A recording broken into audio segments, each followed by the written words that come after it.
बोलो विष्णु भगवान की जय। आइए सुनते हैं 34वें अध्याय की कथा।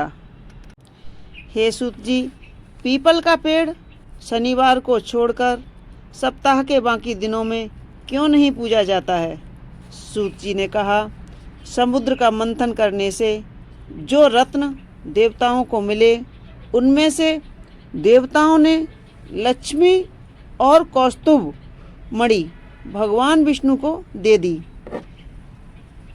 विष्णु भगवान जब श्री लक्ष्मी जी से विवाह करने के लिए तैयार हुए तो लक्ष्मी जी ने कहा, हे प्रभु, जब तक मेरी बड़ी बहन का ब्याह नहीं हो जाता आप मुझ छोटी बहन से ब्याह कैसे कर सकते हैं? इसलिए आप पहले मेरी बड़ी बहन का ब्याह करा दीजिए, बाद में मुझसे ब्याह कीजिए, क्योंकि यह प्राचीन नियम है। सूत जी बोले। लक्ष्मी जी के ऐसे वचन सुनकर भगवान विष्णु जी ने लक्ष्मी जी की बड़ी बहन का विवाह उदालक ऋषि के साथ कर दिया।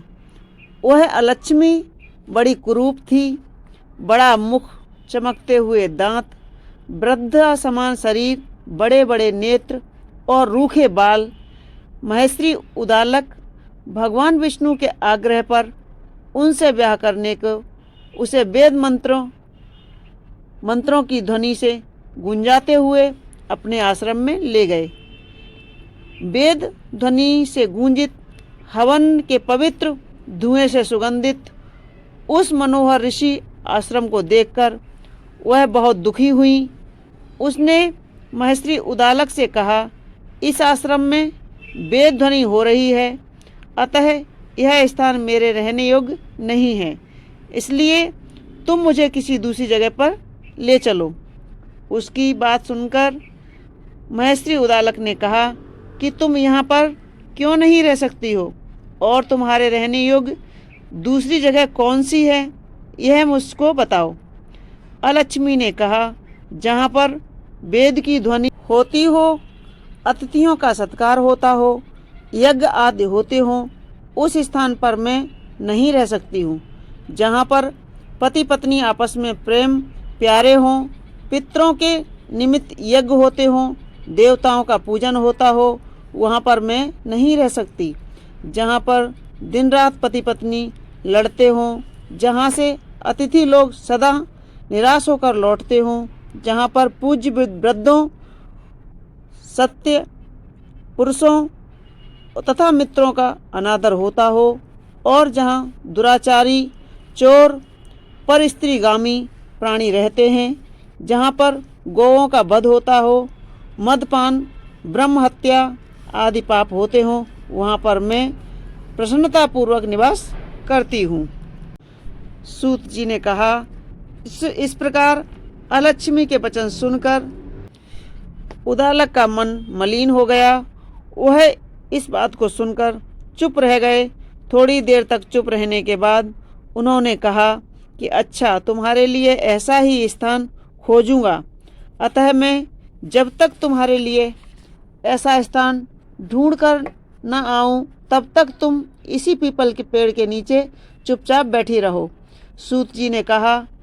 उसी महेश्वरी अदालक उसे पीपल के नीचे बिठाकर उसके रहने योग्य जगह ढूंढने के लिए चले गए, लेकिन जब तक वह बहुत समय तक प्रतीक्षा करने पर भी वापस नहीं लौटे तो अलक्ष्मी रोने लगी। उसका बुरी तरह रोना लक्ष्मी जी ने वैकुंठ में भी सुना तो वह व्याकुल हो गईं और उन्होंने दुखी होकर भगवान विष्णु जी से कहा, हे प्रभु, मेरी बड़ी बहन अलक्ष्मी पति के त्याग देने पर अत्यंत दुखी हो गई हैं। हे नाथ, यदि मैं आपकी प्रिय पत्नी हूँ तो आप उसे आश्वासन देने के लिए उसके पास चलिए।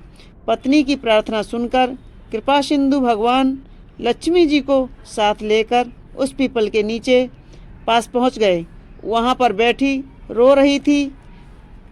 उसको आश्वासन देते हुए भगवान विष्णु जी ने कहा, हे अलक्ष्मी, इसी पीपल की जड़ में तुम सदा के लिए निवास करो, क्योंकि मेरे ही अंश से इसकी उत्पत्ति हुई है और इसमें मेरा निवास रहता है।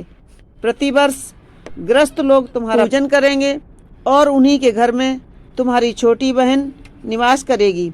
स्त्रियों को विविध प्रकार के उपहारों से तुम्हारी पूजा करनी चाहिए।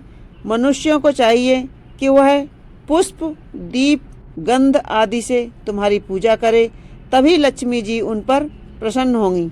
सूत जी ने कहा, भगवान श्री कृष्ण सत्यभामा तथा पृथु और नारद का संवाद तुमको सुना दिया है, जिसके सुनने से ही मनुष्य के सब पाप नष्ट हो जाते हैं और उसे वैकुंठ की प्राप्ति होती है।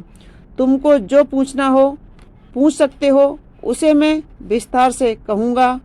सूत जी की बात सुनकर के शौनक आदि ऋषि महेश्वरी थोड़ी देर तक प्रसन्न चित्त से वहाँ बैठे रहे। बाद में श्री बद्री नारायण जी के दर्शन के लिए चल दिए। जो प्राणी इस कथा को सुनता है और दूसरों को सुनाता है, वह संसार में संपूर्ण सुखों को प्राप्त करता है। बोलो विष्णु भगवान की जय। तो मित्रों, यह थी 34वें अध्याय की कथा।